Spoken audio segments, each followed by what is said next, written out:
Thank you for the kind introduction. My talk is entitled Precision Health for the Perioperative Period, Integrating MGI into the Operating Room.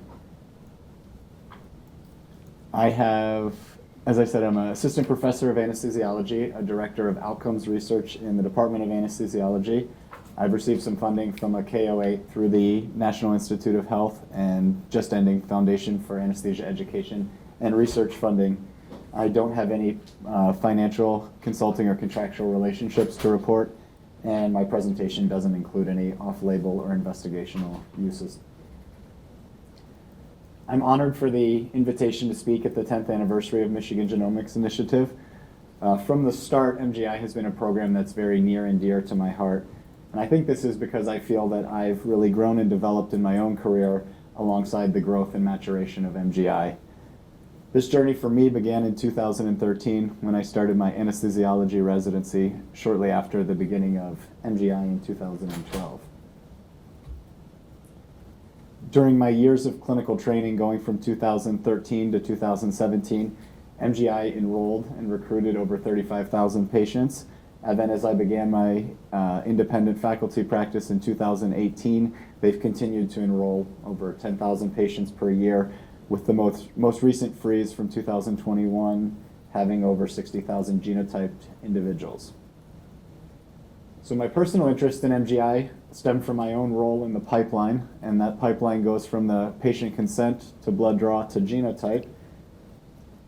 And so as a junior anesthesiology resident with no formal training in bioinformatics, I played a small role on the team that was tasked with drawing blood on patients every day in my operating room. And even in the early stages when I didn't have the formal training in bioinformatics or genomics, I could sense the potential and possibilities from Michigan Genomics Initiative, and this was something that I sought to learn more about and integrate into my own clinical niche, which is the time around the operating or time around surgery. I finished my clinical fellowship in 2018 in critical care medicine and began my own research in 2018 just as data was becoming widely available. And I chose to focus my research on perioperative genomics, and with a brief detour doing a couple projects in COVID during the 2020-2021 period, and those projects were uniquely enabled and powered by the Michigan Genomics Initiative support. So the power and unique capability of Michigan Genomics Initiative, and something that separates it from other biobanks, is both sides of this equation that I've shown here. It's the integration of electronic health record with genotype. And the electronic health record includes things like health history, diagnoses, medications, and of particular interest to me, the full intraoperative record. And that's something that distinguishes and sets it apart from other biobanks. So my own research background was in clinical outcomes research, and that was using the multi-center perioperative outcomes group, looking at the areas where I clinically practiced, like lung protective ventilation in the ICU and liver transplantation. I relied upon the expertise of many in this room, many of the groups empowered or supported by MGI, from School of Public Health, Precision Health Initiative, Computational Medicine and Bioinformatics, and specific note, the Willer Group, and teaching me the skills to really supplement my background on the second half of that equation in genomics. So the central goal of my research is to improve patient outcomes by identifying attributes that may affect their care, and then stratifying the risk of key perioperative complications. Besides being that this is the time that I care for patients, a trip to the operating room is an ideal target for using precision health for a variety of reasons. One is that it generates vast quantities of data. That can be things like vital signs, which are recorded on a second-by-second basis, which is not something that occurs at other parts or doesn't happen at other parts of their medical care. Medication records, like the pharmacogenomics, blood transfusion, and other vital signs. Surgery also has a relatively high complication rate. One study estimated that up to 13% of patients will have a complication around the time of surgery, and half of those are major complications. And finally, we spend a disproportionate amount of our healthcare expenditures around the time of surgery.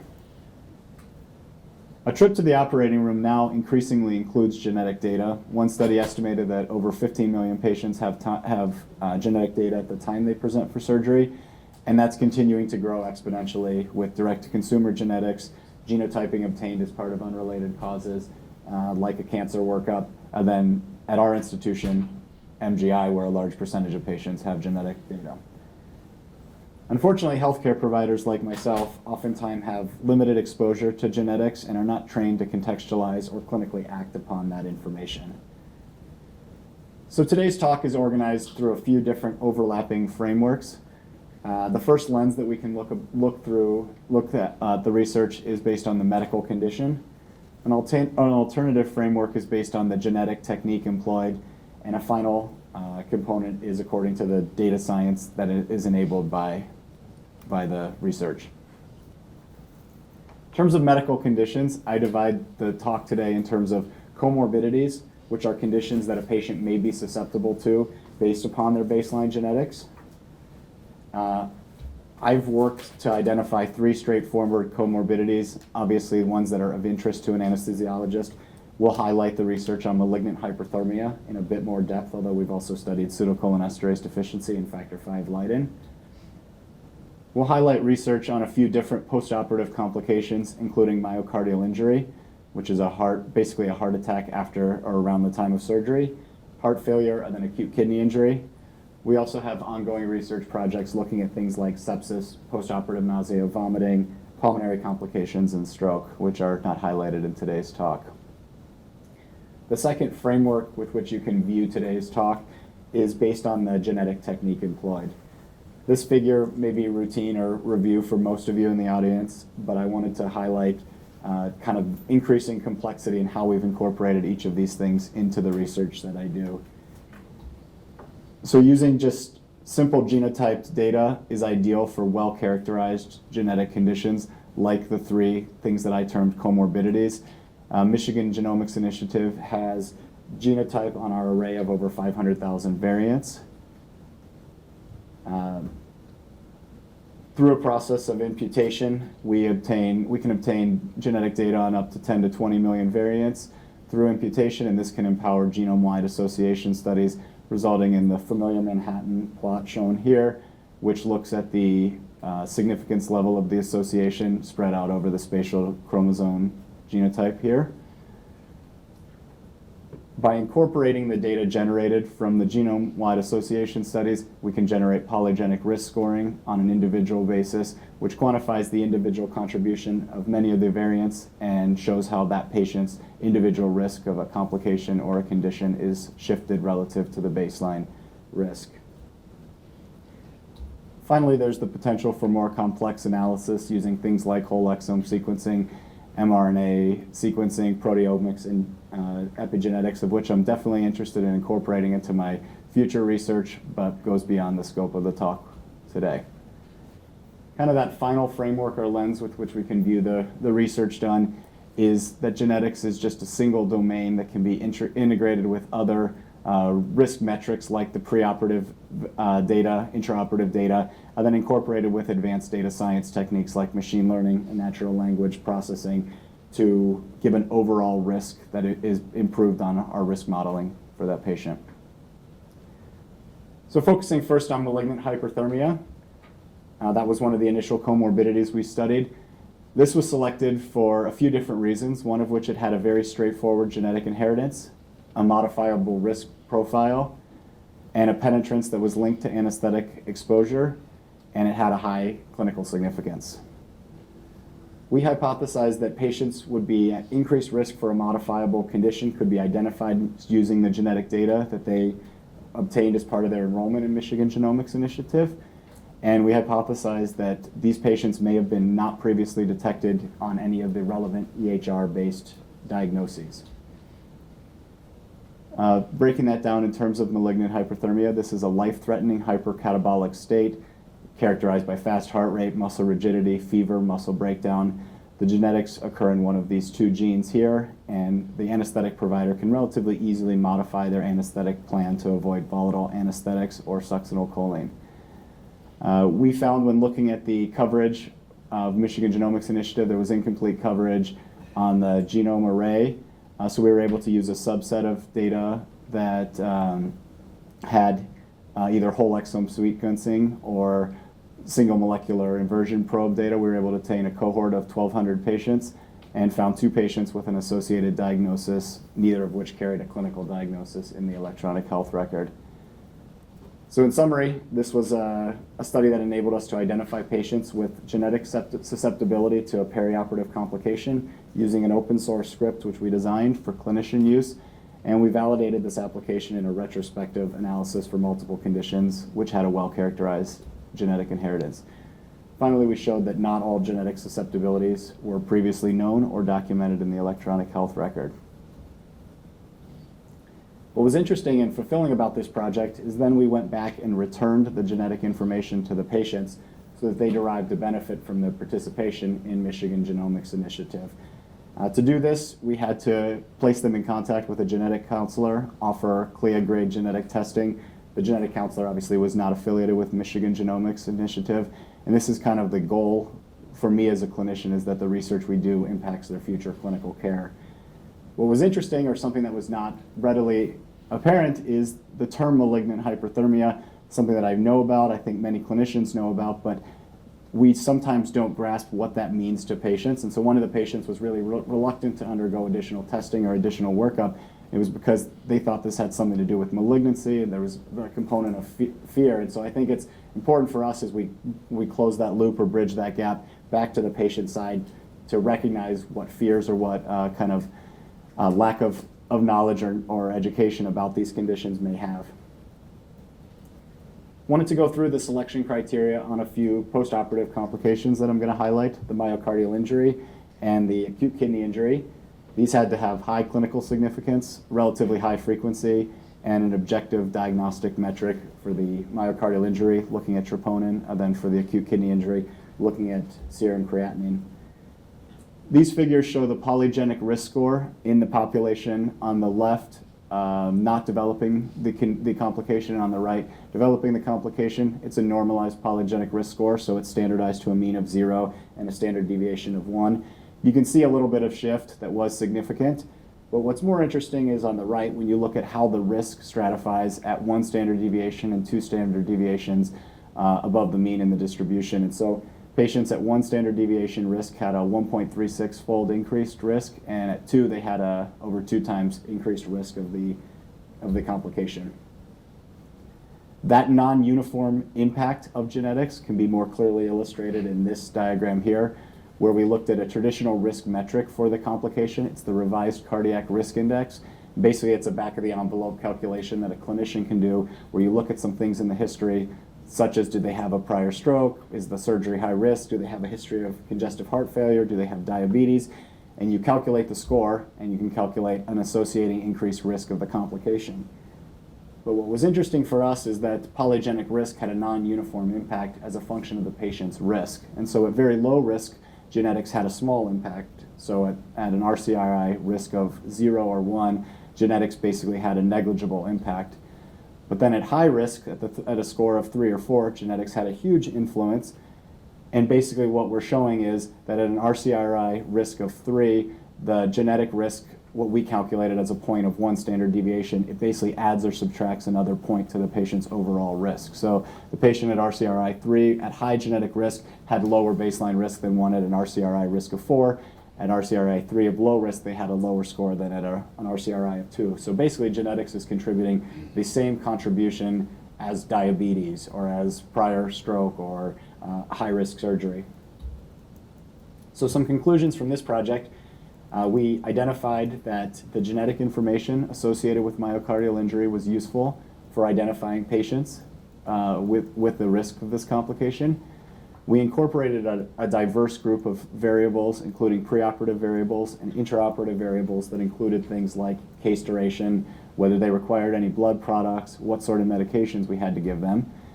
And we showed that the integration of genetic data with the electronic health record improved the predictive value compared to either the genetic analysis alone, the model with electronic health record alone, or based on a baseline metric, which is well used and well validated.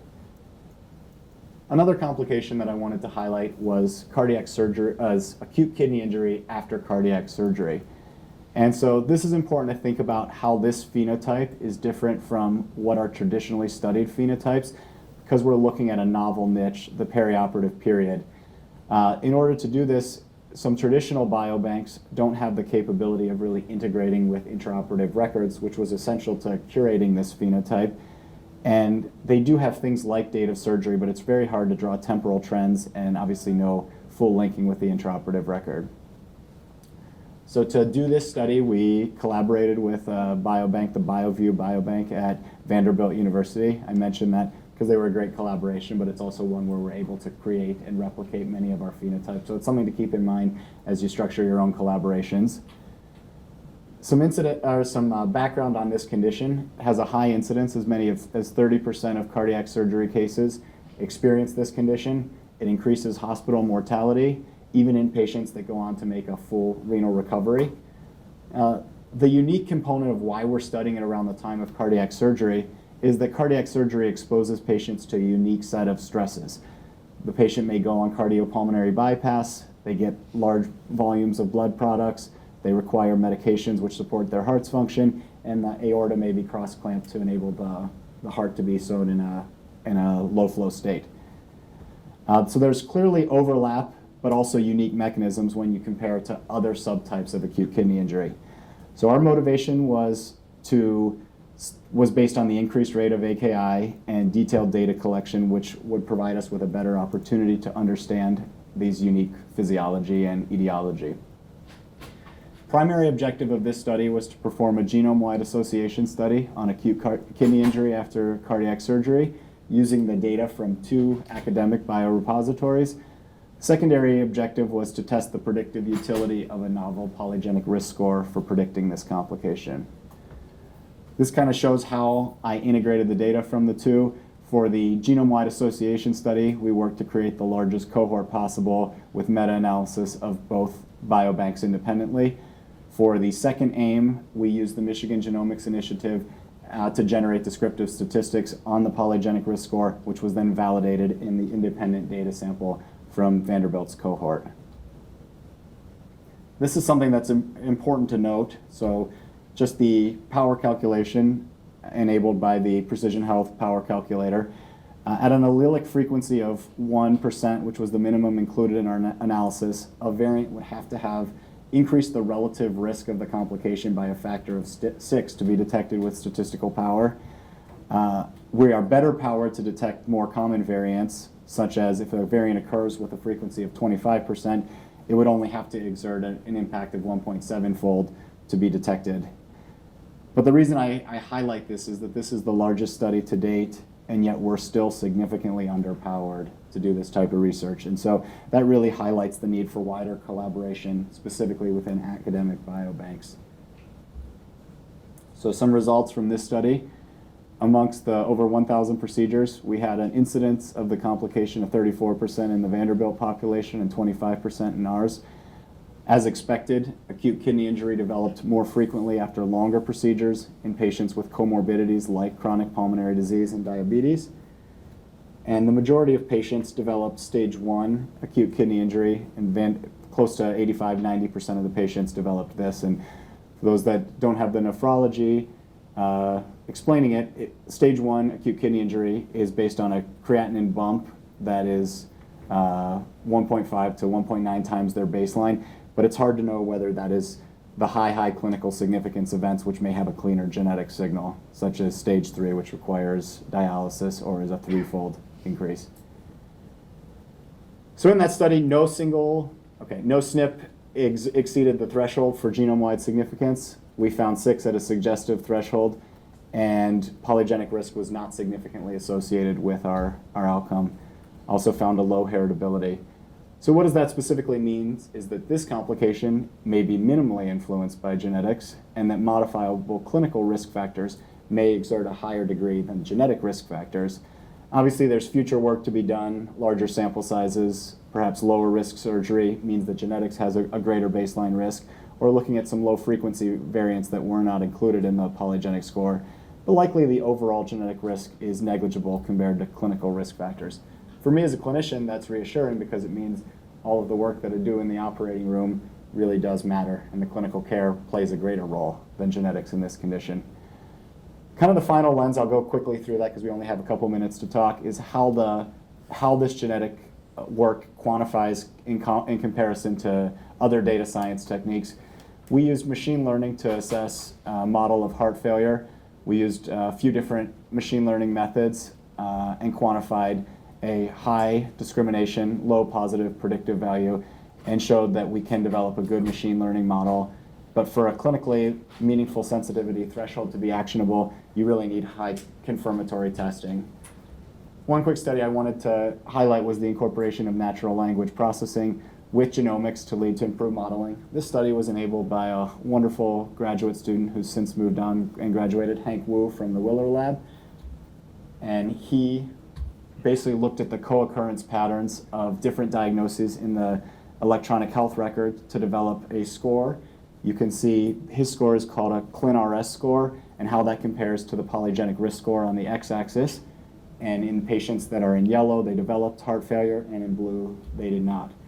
What's notable about this study is baseline model here had a ability to, is in black, then either a polygenic risk score or the clinical risk score.